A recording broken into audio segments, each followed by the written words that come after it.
मैं हूं अब्दुल रऊफ खान और आप देख रहे हैं 180 स्पोर्ट्स चैनल। पाकिस्तान की टीम ऑस्ट्रेलिया के बाद अब T20 में जिसमें पाकिस्तान की टीम मजबूत समझी जाती है, उसमें भी पाकिस्तान टीम 2 मैच लगातार न्यूजीलैंड से हार गई। और पाकिस्तान की टीम क्यों हारी, उसकी चंद एक वजूहात जो हैं वो ये हैं, और अगर इस पर काबू ना पाया गया तो पाकिस्तान ये सीरीज़ 5-0 या 4-1 से हार सकता है।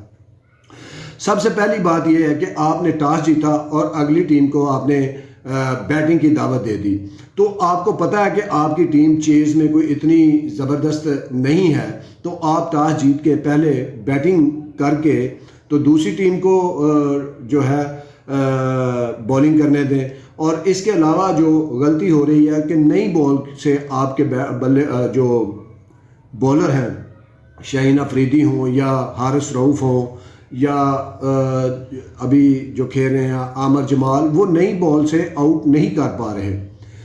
अगर आप नई बॉल से ऊपर से 1-2 आउट नहीं करेंगे तो फिर पावर प्ले दूसरी टीम आपसे जीत जाएगी, और यही हो रहा है न्यूजीलैंड में। इसके अलावा आपके बॉलर स्पिनर जो हैं, वो स्पिनर बिल्कुल पाकिस्तान टीम स्पिनर लेस कहें तो इस बेजा ना होगा।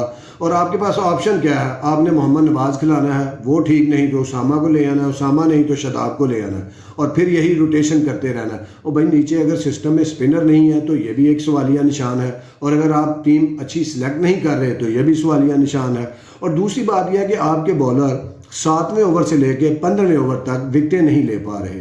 हारिस रऊफ ने दोनों मैचों में पहले 18 ओवर तक कोई विकेट नहीं ली, और अगर आपके बॉलर आखिरी ओवर में 3-3 आउट करके अपना प्रोफाइल बढ़ाएंगे तो आप मैच तो फिर आप लूज़ कर गए।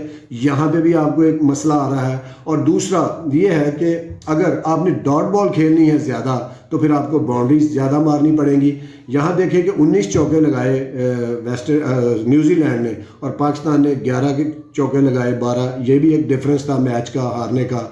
और दूसरी बात यह है कि जब आपका चौथा, पांचवा, छठा बैट्समैन रन्स नहीं करेगा तवातर के साथ, और इसी में ही आप फिनिशर को भी शामिल करें, पांचवा छठा बैट्समैन आपका फिनिशर होना चाहिए। और जब तक आपके पास इस तरह का फिनिशर नहीं आएगा आप मैच नहीं जीत सकते। और दूसरा, मोहम्मद इफ्तिखार वो 4-5 ओवर के बैट्समैन हैं, चाहे वनडे खेल रहे हों या आप T20, तो आप उनको अगर 14-15 ओवर देंगे तो ऐसा आप उनसे वो रिज़ल्ट नहीं ले सकते। तो बेहतर है कि अगर आप उन्होंने खिलाना है तो आप उनको यूटिलाइज़ आखिरी 4-5 ओवर में करें। यहाँ भी पाकिस्तान एक चीज़ को लैग कर रहा है। और दूसरी चीज़ जो है, कोई बल्लेबाज रोल ही नहीं ले रहा कि उसने एंड तक खेलना है, ताकि पाकिस्तान टीम जो है वो एंड तक जाए और आखिरी ओवर तक जाए। दोनों वन साइडेड मैच पाकिस्तान हार गया सिर्फ इसलिए कि हर जो भी बैट्समैन आया उसने अपनी इनिंग शेड्यूल चलता बना। किसी ने ये ख्याल नहीं किया कि मैंने एंड तक जाना है, मैंने टीम को लेके चलना है, मैंने टीम को जतवाना है। यहाँ भी एक प्रॉब्लम आ रही है। दूसरा, बाबर आजम हो, रिजवान हो या फ़खर जमान, चले फ़खर जमान का एक अपना स्टाइल है, वो आप उन्होंने इतना ही करना है जो उन्होंने किया।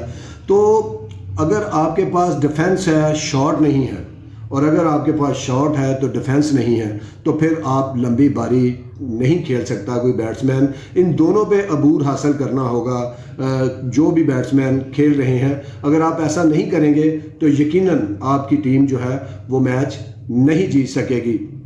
और दूसरा जो है वो ये कि आपका एक साल में चीफ सिलेक्टर 3-4 बदल गए, आपके टीम डायरेक्टर 2 बदल गए, आपके बैटिंग कोच बदल गए, आपके फील्डिंग कोच बदल गए, आपके बॉलिंग कोच बदल गए। तो अब इतना ज़्यादा आप तब्दीलियां कर रहे होंगे तो प्लेयर भी फिर कंफ्यूज होगा। ये भी एक चीज़ नज़र दिखाई दे रही है। और दूसरा, मैच में प्लेयर तो अब दिखाई दे रहे हैं हमें, लेकिन कोचिंग स्टाफ का कोई रोल दिखाई नहीं दे रहा। तो ये भी एक चीज़ है जो पाकिस्तान टीम को जिसमें पाकिस्तान टीम लैग कर रही है। और दूसरी ये है कि अब्दुल्ला शफीक ने T20 में आज से 2-3 साल पहले डेब्यू मैच में सेंचुरी स्कोर की, और आज तक वो क्रिकेट खेल रहे हैं। वो अच्छे प्लेयर हैं, मज़ीद अच्छे हो सकते हैं।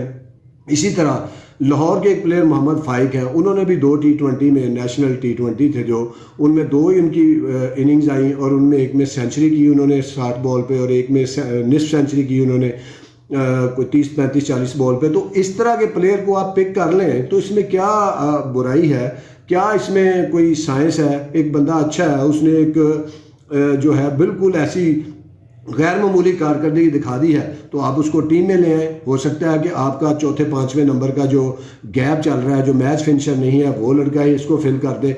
तो कहीं ना कहीं पूरा सिस्टम मिलके इस टीम को जो है वो इसके ऊपर असरअंदाज हो रहा है। और जब तक अगर आप इसी तरह ही करते रहेंगे तो फिर आप जो है वो किसी सूरत भी जो है वो इस तरह कंसिस्टेंसी आपकी परफॉर्मेंस नहीं आ सकती। और अगर किसी ने आपने 10 मैच खेल के 2 जीतने हैं, या किसी बैट्समैन ने या बॉलर ने 10 मैचों में एक बार 4 आउट करने हैं, या 10 मैचों में एक 50 मारनी है और फिर नाकाम होना है, तो ये माजरत के साथ ये सिस्टम सपोर्ट नहीं कर रहा। और आपका जो कोचिंग स्टाफ है या कोई आपका हाई परफॉर्मेंस सेंटर है, वहाँ कहीं ना कहीं कोई लूप है जिसकी वजह से ये सारा हो रहा है। तो पाकिस्तान को अगर जीतना है, फिर आगे 2-4 माह बाद वर्ल्ड कप है, और हमारे पास कोई कम्बिनेशन नहीं अभी, ना बैटिंग में ना बॉलिंग में, और ना हमें अभी तक ये है कि कौन से हम 15-16 खिलाड़ी फाइनल करें, तो ये एक अलार्मिंग चीज़ है। इसका मतलब ये है कि डंग टपाओ पॉलिसी चल रही है। तो अगर आपको जीतना है न्यूजीलैंड से, तो आपको इन सारे फ्लॉज के ऊपर काम करना होगा। बहुत शुक्रिया, देखते रहिए 180 स्पोर्ट्स। अल्लाह हाफिज़।